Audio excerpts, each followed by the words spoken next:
स्वागत है आप सबका स्टडी विद नारायण के यूट्यूब प्लेटफॉर्म पे। आज हम लोग इस वीडियो में सितंबर महीने का जितने भी इम्पोर्टेंट करंट अफेयर्स है सब हम लोग इसमें डिस्कस करेंगे। इसमें हम लोग वन लाइनर बेसिस से लिए हैं जो कि टॉप प्रश्न है, जितने भी मोस्ट एक्सपेक्टेड है, किसी भी एग्जाम में पूछे जाने की संभावना है, वो सब प्रश्न हम लोग इस वीडियो में लिए हैं। आप सब वीडियो का लास्ट तक जरूर बने रहिएगा ताकि हर एक इंफॉर्मेशन, हर एक इम्पोर्टेंट थिंग्स आप सबों को प्राप्त हो। हम लोग स्टार्ट करते हैं आज का क्लास। पहले हम लोग देखेंगे सितंबर महीने का स्पोर्ट्स करंट अफेयर्स। तो स्पोर्ट्स करंट अफेयर्स में सबसे जो चर्चित रहा एशिया कप 2025 जो कि 17वां संस्करण रहा। इसकी मेजबानी संयुक्त अरब अमीरात था। 9 सितंबर से 28 सितंबर 2025 के बीच इसका आयोजन किया गया था। इसमें विजेता रहा भारत और उप विजेता रहा पाकिस्तान। फाइनल में पाकिस्तान का स्कोर था 146 रन पे 10 विकेट और भारत 150 रन पे 5 विकेट से बनाकर या 5 विकेट से विजय हासिल किया था। सर्वाधिक रन जो बनाया था एशिया कप 2025 में अभिषेक शर्मा भारत की ओर से 314 रन और सबसे अधिक विकेट कुलदीप यादव, ये भी भारत की ओर से 17 विकेट। Player of the match Tilak Verma को मिला था और player of the tournament Abhishek Sharma को। बाकी एशिया कप डिटेल जानकारी के लिए एक अलग से करंट अफेयर्स प्लेलिस्ट में एशिया कप का स्पेशल वीडियो बना हुआ है, उससे भी आप सब देख सकते हैं ताकि हर एक इंफॉर्मेशन उससे प्राप्त हो। अगला हम लोग देखेंगे अब वन लाइनर बेसिस पे क्वेश्चन आंसर स्पोर्ट्स जीके का, स्पोर्ट्स करंट अफेयर्स। बीसीसीआई के 37वें अध्यक्ष किसे बनाया गया है? तो अभी हाल ही में सितंबर के लास्ट वीक में बीसीसीआई के जो 37वें अध्यक्ष बने हैं रोजर बिन्नी के जगह मिथुन मनहास को बनाया गया है। मिथुन मिनहास को बनाया गया है बीसीसीआई के 37वें अध्यक्ष। इसके पहले रोजर बिन्नी अध्यक्ष थे बीसीसीआई के। अगला सेफ सेफ अंडर 17 फुटबॉल का पुरुष और महिला टीम का खिताब किसने जीता? तो सेफ अंडर 17 जो कि फुटबॉल से संबंधित टूर्नामेंट होता है सेफ, इसमें पुरुष और महिला दोनों वर्ग का खिताब भारतीय टीम ने जीता। आयोजन इसका हुआ था इस बार भूटान के थिम्पू में। विश्व तेरह तिरं विश्व पैरा तीरंदाजी चैंपियनशिप में शीतल देवी ने कौन सा मेडल जीता? तो एक युवाओं के लिए या किसी भी चीज के लिए शीतल देवी एक प्रेरणा स्रोत है, क्योंकि जो वह तीरंदाजी में जो वो पार्टिसिपेट करती है, पैर से अपना निशाना साधती है, उसके बावजूद भी ओलंपिक में भी इन्होंने ब्रॉन्ज मेडल हासिल किया था पैरालंपिक में। और अब विश्व पैरा तीरंदाजी चैंपियनशिप में अपने पैरों के सटीक निशाने के बल पे इन्होंने गोल्ड मेडल हासिल किया है। दोनों हाथ न रहने के बावजूद भी तीरंदाजी ये पैरों से करती है शीतल देवी। हाल ही में हिमांशु टोकस ने किस खेल में पहला रैंक हासिल किया और ऐसा करने वाला पहला भारतीय बना? तो जूडो खेल में हिमांशु टोकस ने विश्व में पहला रैंक हासिल किया है। फीफा 2026 विश्व कप का शुभारंभ किया है। तो फीफा 2026 जो कि 3 देशों में होगा, यूएसए, मेक्सिको और कनाडा, इसलिए इसका 3 शुभंकर घोषित किया गया है। क्लच जो कि बाल्ड ईगल है यूएसए का, जायू जो कि जगुआर है मेक्सिको का और मेपल मूस है कनाडा का। अगला पेरिस में आयोजित विश्व बैडमिंटन चैंपियनशिप 2025 में भारत में कौन सा पदक जीता?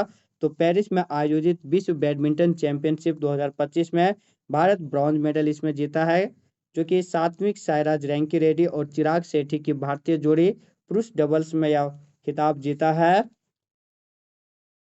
नेक्स्ट क्वेश्चन, राजगीर बिहार में आयोजित एशियाई हॉकी चैंपियनशिप में भारतीय टीम ने कौन सा पदक जीता?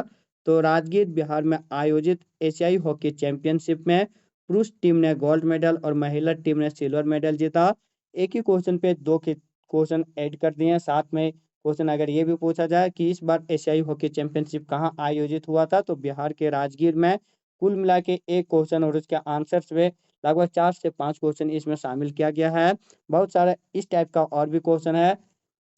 तो पुरुष का खिताब गोल्ड मेडल भारत ने जीता, फाइनल में दक्षिण कोरिया को हराया था और महिला में भारत ने उप विजेता रहा, चीन ने भारत को हराया था।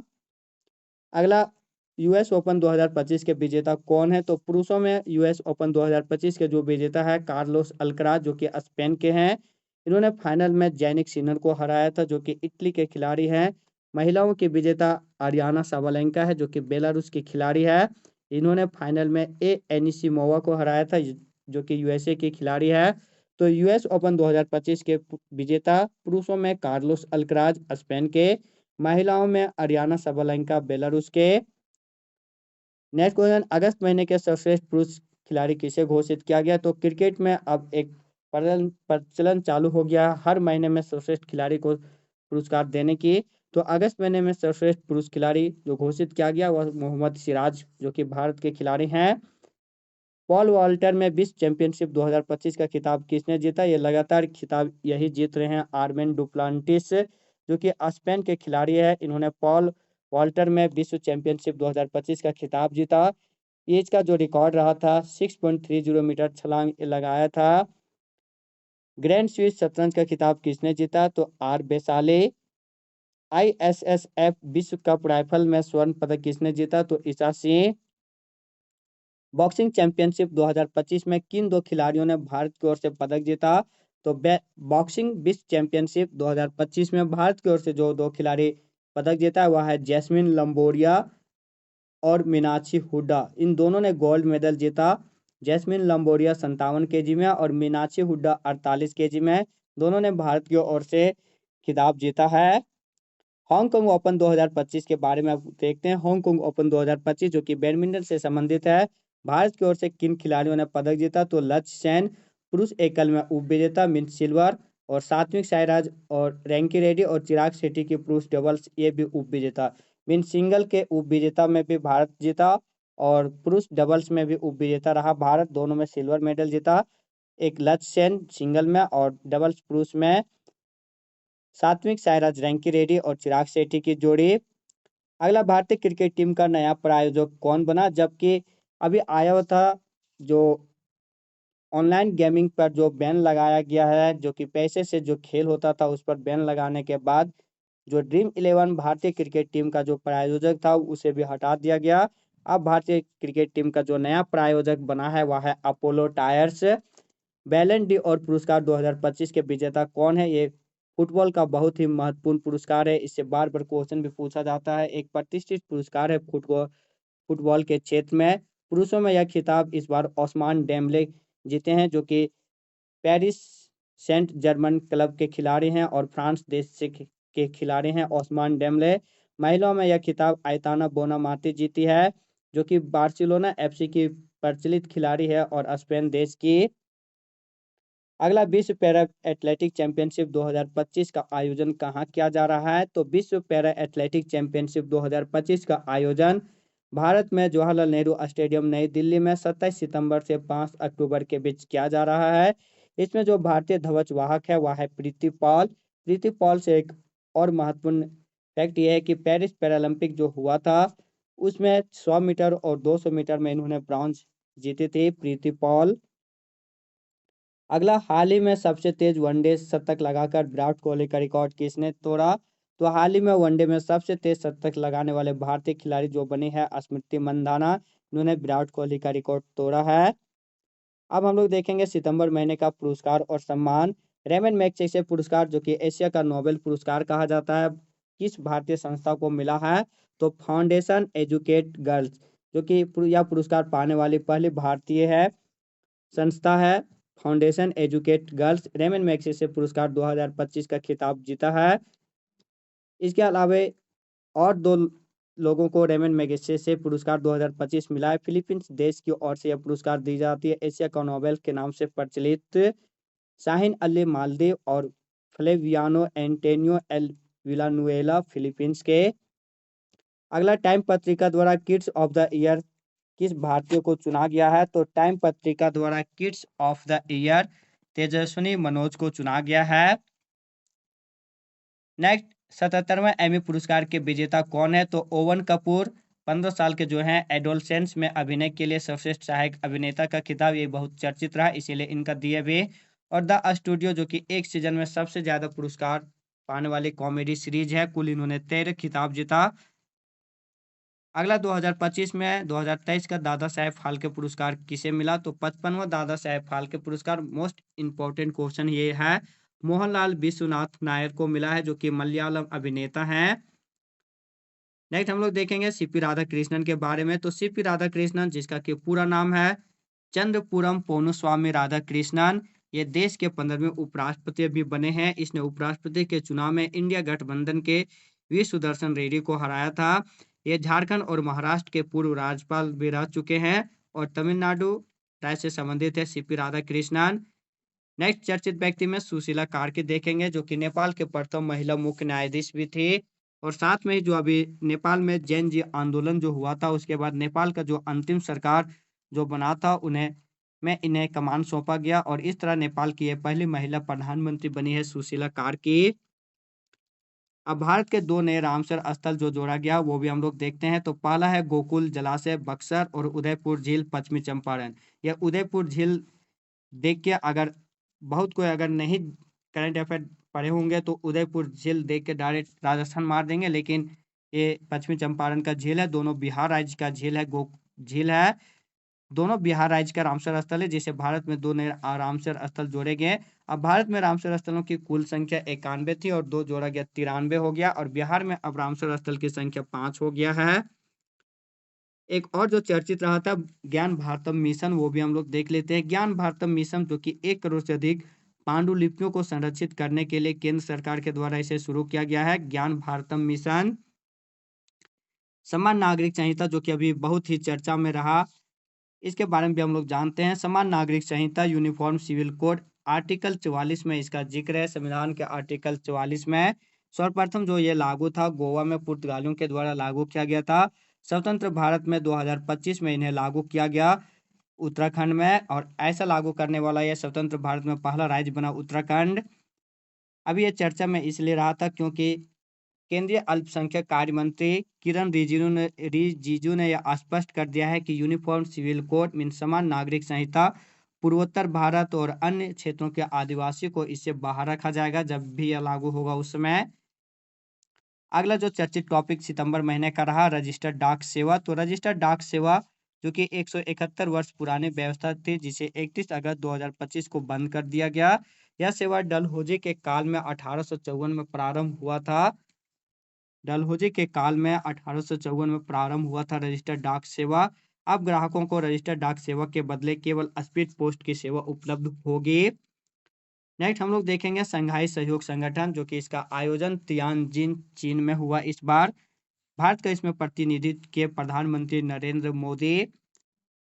अगला चर्चित विषय जो रहा 2025 के सितंबर महीने में वह है वनतारा, जो कि जामनगर गुजरात में स्थित प्राणी बचाव और पुनर्वास केंद्र है। इसका जो प्रबंधक है अनंत अंबानी, मुकेश अंबानी के बेटे। यह दुनिया का सबसे बड़ा 3500 एकड़ स्क्वायर में फैला हुआ पशु संरक्षण केंद्र है। अगर क्वेश्चन कभी पूछ दे कि वनतारा कहाँ स्थित है तो जामनगर गुजरात में। यह क्या है तो दुनिया का सबसे बड़ा पशु संरक्षण केंद्र। अगला आईएनएस एंड्रॉथ। तो आईएनएस एंड्रॉथ नौसेना का दूसरा पनडुब्बी रोधी युद्धपोत है। अगर बात की जाए भारत का पहला नौसेना का पनडुब्बी रोधी युद्धपोत तो वह आईएनएस अर्नाला था। अब हम लोग देखेंगे क्वेश्चन बेसिस पे जो बच गया वो मिग 21 क्या था, जिसे हाल ही में वायुसेना द्वारा 26 सितंबर 2025 को रिटायर कर दिया गया। तो मिग 21 भारत का पहला सुपरसोनिक लड़ाकू विमान था जिसे 1963 में वायुसेना में शामिल किया गया था और अब 2025 में इसे रिटायर कर दिया गया। चर्चित व्यक्ति सोनम वांगचुक किस क्षेत्र से संबंधित है तो लद्दाख के जाने माने पर्यावरणविद है। अभी हाल ही में इसे राष्ट्रीय सुरक्षा कानून रासुका के तहत गिरफ्तार किया गया था, जो कि लेह में जो हिंसा हुई उनका दोषी इन्हीं को माना जा रहा है। सोनम वांगचुक। भारत की अपनी तरफ से विकसित पहली स्वदेशी एयर डिफेंस मिसाइल सिस्टम क्या है तो अनंत शास्त्र। 2025 डेटा के अनुसार भारत में साक्षरता दर कितनी है तो 80.9%। भारत का सबसे स्वच्छ हवा वाला शहर किसे घोषित किया गया तो इंदौर। फ्रांसवा बेरू किस देश के प्रधानमंत्री था जिन्हें संसद द्वारा हटा दिया गया तो फ्रांस। भारत ने पहली बार रेल आधारित मोबाइल लॉन्चर सिस्टम से किस मिसाइल का परीक्षण किया तो अग्नि प्राइम मिसाइल। या भारत में रेल आधारित मोबाइल लॉन्चर सिस्टम से मिसाइल का सफल परीक्षण किया गया है अग्नि प्राइम मिसाइल का। भारत के पास कैनिस्ट्राइज लॉन्चर सिस्टम है जिनमें रेल नेटवर्क पर चलते हुए मिसाइल लॉन्च करने की क्षमता है। इस क्षमता अब तक केवल अमेरिका, रूस, चीन और उत्तर कोरिया के पास ही था। भारत अब 5वां देश बन गया। अपना स्वदेशी 4G शुरू सेवा करने वाला विश्व का 5वां देश कौन बना? तो अपना स्वदेशी 4G सेवा शुरू करने वाला विश्व का 5वां देश बना भारत। बीएसएनएल के द्वारा यह सेवा प्रारंभ किया गया है भारत संचार निगम लिमिटेड के द्वारा। इसके पहले 4 अन्य देश था जिसका अपना स्वदेशी 4G सेवा है, वह है चीन, डेनमार्क, स्वीडन और दक्षिण कोरिया। नेक्स्ट, चेक रिपोर्ट 2023 के मुताबिक रेवेन्यू सरप्लस में पहला स्थान किस राज्य का है? तो चेक रिपोर्ट 2023 के अनुसार रेवेन्यू सरप्लस में जो पहला राज्य स्थान हासिल किया वह उत्तर प्रदेश, दूसरा में गुजरात। जीएसटी 2.0 के तहत अगर कोई दुकानदार पुराना दाम वसूलता है तो शिकायत हेतु कौन सा हेल्पलाइन नंबर जारी किया गया है? तो 1915। जुबिन गर्ग कौन थे जिनका हाल ही में सिंगापुर में तैरने के दौरान मृत्यु हो गया था? तो असम के लोकप्रिय गायक। दुनिया के सबसे बड़ी राजनीतिक पार्टी कौन बना है? तो भारतीय जनता पार्टी। चर्चित रेरा क्या है जिसे सुप्रीम कोर्ट ने आदेश दिया है कि यह नियम सभी राज्यों में एक समान हो? तो RERA real estate regulatory authority है। चर्चित पुस्तक मदर मेरी कम्स टू मी के लेखक कौन है? तो मदर मेरी कम्स टू मी यह भी बहुत ही चर्चित पुस्तक रहा। इनके लेखक हैं अरुंधति रॉय। अगला कौन सा राज्य ने अवैध मतांतरण रोकने के लिए एक सख्त कानून बनाया है? तो राजस्थान। मन की बात रेडियो कार्यक्रम में प्रधानमंत्री मोदी ने कौन सा संदेश दिया है? तो गर्व से कहो ये स्वदेशी है। मीन्स आत्मनिर्भर भारत से संबंधित ये नारा था, गर्व से कहो ये स्वदेशी है। इसे मन की बात के एपिसोड में सितंबर महीने में जो हुआ उसमें प्रधानमंत्री नरेंद्र मोदी ने यह संदेश दिया था। भारत और थाईलैंड के बीच संयुक्त सैन्य अभ्यास मैत्री का 14वां संस्करण कहाँ आयोजित हुआ? तो उमरोई मेघालय में। हाल में किस देश की यात्रा पर प्रधानमंत्री नरेंद्र मोदी को शुभ दारुमा गुड़िया भेंट की गई थी? तो जापान। राष्ट्रीय महिला नारी रिपोर्ट 2025 के अनुसार भारत का सबसे सुरक्षित शहर कौन है? तो कोहिमा महिलाओं के लिए। हाल ही में Institute for economics and piece के वैश्विक शांति रिपोर्ट में भारत का रैंक क्या है? तो 115। क्वेश्चन ये भी आ जाता है कि वैश्विक शांति रिपोर्ट कौन जारी करता है? तो इसे क्वेश्चन ही इस प्रकार से सेट किया गया है ताकि कोई भी क्वेश्चन आए तो उससे बन जाए। तो वैश्विक वैश्विक शांति report institute for economics and piece के द्वारा जारी किया जाता है। भारत का रैंक 115वां। सितंबर महीने में भारतीय सेना ने युद्ध कौशल अभ्यास 3.0 और अचूक प्रहार अभ्यास का आयोजन कहाँ किया? तो अरुणाचल प्रदेश में। हाल में लॉन्च भारत का पहला स्वदेशी माइक्रो प्रोसेसर का नाम कौन है? माइक्रो प्रोसेसर कौन सा है? तो विक्रम 32। जीएसटी 2.0 के तहत नई कर दर क्या है? तो अब जीएसटी 2.0 के तहत जो कर दर है वह 5, 18 और 40% की 3 स्लैब अब रखा गया है। हाल में वी फाउंडेशन इंडिया के नेतृत्व में भारत का पहला गीत संरक्षण पोर्टल कहाँ लॉन्च किया गया? तो असम में। भारत का नंबर 1 आईआईटी कौन सा बना? तो मद्रास। ऑपरेशन सिंदूर पुस्तक के लेखक कौन है? तो KJS ढिल्लन। 2026 में G20 शिखर सम्मेलन का आयोजन कौन करेगा? तो अमेरिका। हाल में अदानी पावर ने किस देश में वांगछू जल विद्युत परियोजना स्थापित करने का समझौता किया गया है? तो भूटान। रूस द्वारा अनावरित एंट्रोमिक्स क्या है? तो कैंसर का टीका। हाल में चर्चा में रहे संभव प्रणाली किससे संबंधित है? तो भारतीय सेना से। डिफरेंट बट नो लेस पुस्तक के लेखक कौन है? तो अनुपम खेर। हाल ही में चर्चा में रहे न्यूयॉर्क घोषणा किससे संबंधित है? तो फिलीपींस मुद्दे का शांतिपूर्ण समाधान से। हाल ही में बैरागी सरांग रेल लिंक से किसे जोड़ा गया? तो आइजोल या मिजोरम का पहला रेलवे स्टेशन है बैरागी सरांग। विश्व ओजोन दिवस कब मनाया जाता है? तो प्रत्येक वर्ष 16 सितंबर को मनाया जाता है। इस बार का थीम रहा विज्ञान से वैश्विक कार्रवाई तक, means from science to global action. विश्व बौद्धिक संपदा द्वारा जारी वैश्विक नवाचार सूचकांक में भारत का रैंक क्या है? तो क्वेश्चन यहाँ से भी पूछता है वैश्विक नवाचार सूचकांक कौन जारी करता है? तो विश्व बौद्धिक संपदा। भारत में इसका रैंक है 38वां। चर्चित पुस्तक डेमोग्राफी रिप्रेजेंटेशन और डिलिमिटेशन के लेखक कौन है? तो रवि के मिश्रा। दुनिया के शीर्ष 10 सबसे खुशहाल शहरों में पहला स्थान किसका है? तो कोपेनहेगन डेनमार्क। हाल में 100 T20 विकेट लेने वाले पहले भारतीय गेंदबाज कौन बने? तो अर्शदीप सिंह। आईटीबीपी का महानिदेशक किसे बनाया गया? तो प्रवीण कुमार। प्रधानमंत्री नरेंद्र मोदी ने भारत के सबसे क्रूज टर्मिनल का उद्घाटन कहाँ किया? तो मुंबई। अंतर्राष्ट्रीय शांति दिवस कब मनाया जाता है? तो प्रत्येक वर्ष 21 सितंबर को। राष्ट्रीय आयुर्वेद दिवस कब मनाया जाता है? तो प्रत्येक वर्ष 23 सितंबर को। तो दोस्तों ये था सितंबर महीने का मोस्ट एक्सपेक्टेड करंट अफेयर्स जो कि स्टैटिक जीके के साथ हम लोग इस टाइप से करंट अफेयर को डिज़ाइन किया गया था ताकि कम समय में आप सबों को लाभदायक हो और जितने भी एग्ज़ाम है वन डे एग्ज़ाम सब में पूछे जाने की जो संभावना है, वो सब क्वेश्चन हम लोग इस वीडियो में लिए थे। अगर मेरा यह प्रयास आप सबों को अच्छा तो जो भी चैनल में नए होंगे प्लीज़ वीडियो को लाइक और शेयर ज़रूर कीजिएगा।